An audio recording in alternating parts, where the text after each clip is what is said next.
Hello, welcome to another of the Richardson lectures on river landscapes in the UK. In this video we're going to be talking about rivers on OS maps, and we need to be able to identify and describe river landforms using map evidence, and we also need to be able to draw cross sections from river landscapes using OS maps.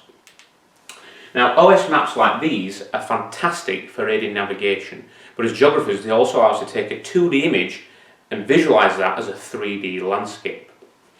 Now, we're interested today in using maps to look at river landscapes, but first of all we're going to recap a few key skills. Now, the first one is 4-figure grid references. That gives you the location of a particular square on the map. Each of these squares is a kilometre, so it's a large area, but a 4-figure helps us to find that area. So if I want to find this grid square, showing the village of Skellenthorpe, I need to be able to use two sets of numbers. The eastings along the bottom and the northings up the side. This gives us our east-west location, this gives us our north-south location. And in order to pinpoint this square, I'm going to look at the bottom left-hand corner, and where these two sets of blue lines align, that will give me my two sets of numbers I need to make up a 4-figure grid reference. So we start along the corridor with our eastings, and I can see we meet up here with point 23. Our northings up the stairs is along this blue line, which is 10, which gives us a 4-figure grid reference of 2310. To find a more specific point on the map, we need to use a 6-figure grid reference. The eastings and northing numbers can actually be divided up into 10 equal parts, giving us 100-metre intervals to help us find a more specific point. So if I take a look at this square, I can already see that this is in grid square 2409, but I'm interested in finding a specific point here, Bagden Hall. Now if I draw a line from the point to the edge of my map, I can see that that line is just to the left of halfway. Halfway would be 245, so it's just to the left of that, so I'm going to give that a point 244. We can then repeat the process on our northings. We draw a line across, and actually this time we're just above halfway, so I'm going to give that 096, which gives us a 6-figure grid reference of 244096. And then we'll just touch upon contour lines. So contour lines are the orange-brown lines that shows lines of equal height. Now these are very important in interpreting a landscape. If you were to walk along a contour line, you would stay at the same height above sea level. It's the patterns they make that allow us to work out the shapes of the landscape. So where they're close together, we have very steep slopes. It means the land is changing in height very quickly over a short distance.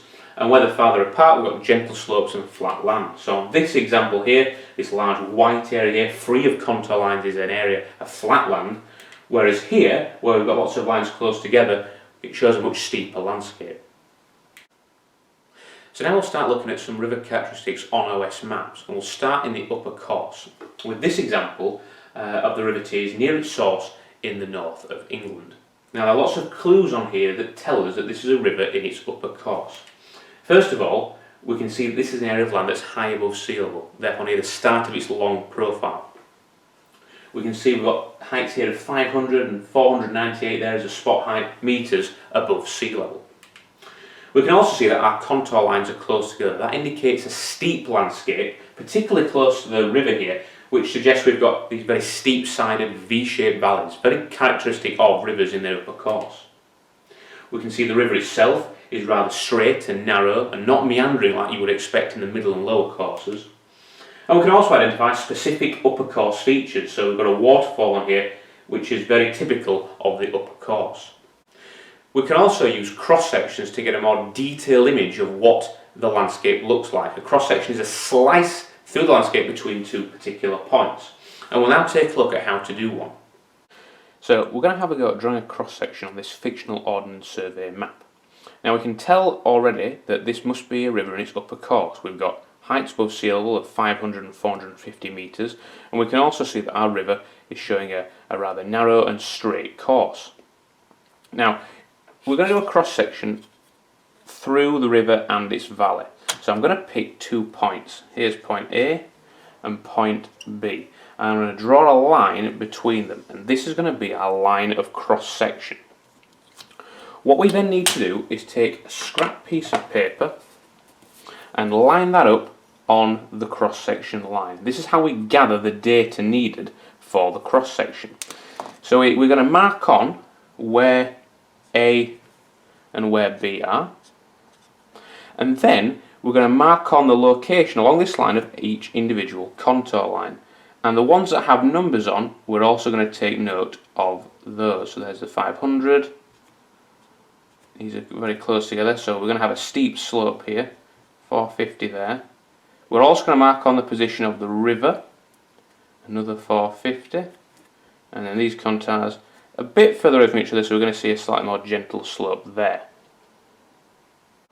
So now we can begin to draw our cross-section. We can take our raw data and we're going to form the x-axis of a graph using points A and B, and we can join those up. That's the distance covered by our cross-section, A and B. On our y-axis, we're going to have our height above sea level. Okay, this is our height above sea level.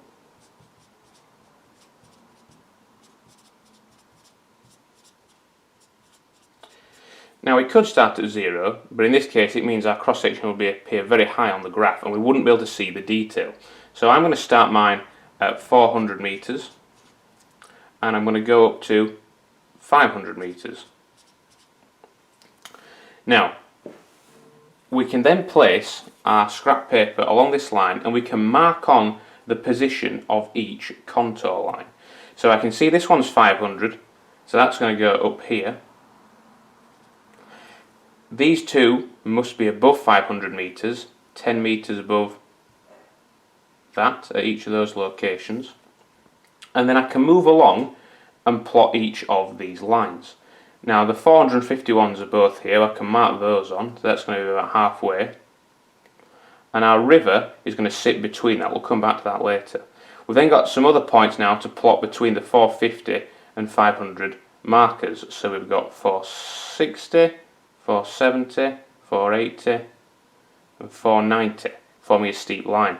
At this side of the river though, the points are much further apart. So here's our 450, we've then got 460, 470 and 480.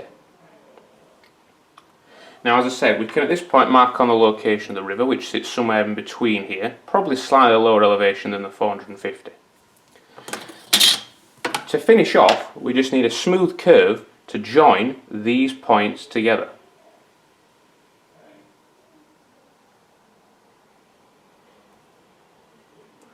And that gives us a cross-section through this valley.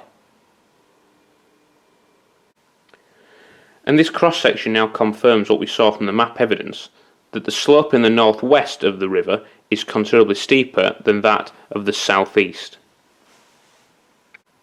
So now take a look at what the River Tees in our map looks like in cross-section. So here's a cross-section line A to B, and height above sea level from 400 to 500 metres above sea level. And we can see, as we plot the cross-section, it starts off with a rather flat top, more of a moorland area, and then we've got this very steep-sided V-shaped valley, slightly more gentle on the south side, but very much typical of a river in its upper course. So this is our second example of the river, this time from a lower course section. This is the River Thames in the southeast of England, just before it enters the North Sea. And we can see lots of evidence to suggest this is a river in its lower course. So we can tell first of all that it's very close to sea level because the height above sea level is very low. So just 10 metres at that contour line there. So we're very low level land, very low in our long profile. We can also see that we've got a lack of contours in a lot of places, suggesting we've got a flat floodplain area close to the river. The river itself is very wide by this point, much wider than we saw in the River Tees in the upper course. And it's also, we've got these big bends, the river's meandering, something we expect to see in a lower course river. And also we can see other lower course and depositional features with these marshy areas very close to the river. This is a depositional environment. And again we can look at a cross-section through this part of the river. So this time we've got cross-section line CD, and this time we're going height above sea level between 0 and 100 metres because we are close to sea level. And as we move along that line, we can see very flat on this north side of the river, very close to sea level, and our wide channel. And perhaps rather uncharacteristic on this map, we've actually got this small hill on the south side of the river, but generally a much flatter, wider valley than we saw in the River Tees. And so I'll just finish off by taking a look at a few exam questions we could expect to see about rivers on OS maps. So this first one, we've been given figure 13. It's an Ordnance Survey map extract of part of the River Ouse. And for one mark, we've been asked to state one characteristic of the course of the River Ouse in grid square 4754. This is testing our ability to first of all locate a square on an OS map and then describe the river. So 4754, we can use our along the corridor stairs, and this is the grid square. And in here we can see the river is bending a lot. So the mark here is for saying that the river is meandering in this grid square. This second question wants us now to look at some 6-figure grid references and work out the difference in height. So we've got, it says give the difference in height between the river floodplain at these 2 points. So we first need to find these 2 points. So 481561, well that's here, 481561, and 14 metres above sea level. And the second point, 460563, which is here, and that is 46 metres above sea level. So quick maths, 46 minus 14 is 32 metres, and you do need to include those units. And then we'll take a look at this map. This is figure 12, an Ordnance Survey map showing part of the River Severn in Shropshire, and this time it's a multiple choice question, again worth 1 mark. And it says, using figure 12, give the 4-figure grid reference for a river floodplain. Now when you've got a multiple choice like this, the best thing to do is to make sure you check all the answers to see which, in this case, best describes a river floodplain. So the first one is A, that's 6407, that's up here. Well, there's lots of contour lines there, it's quite steep land, not a floodplain. B's down here, 6304. Now this is close to the main river, and we've got a lack of contours suggesting it's flat, and therefore it's very likely to be a floodplain. But we'll continue. C, 6205, that's up here again, lots of contour lines. And lastly D, again, a few contour lines here, and we're a bit further away from the main channel. So yes, the best answer here is B, that is our floodplain. Then lastly, another multiple choice question, again worth 1 mark. And this time it says, using figure 12, which of the following statements best describes the features of grid square 6205? So again, we need to find that square.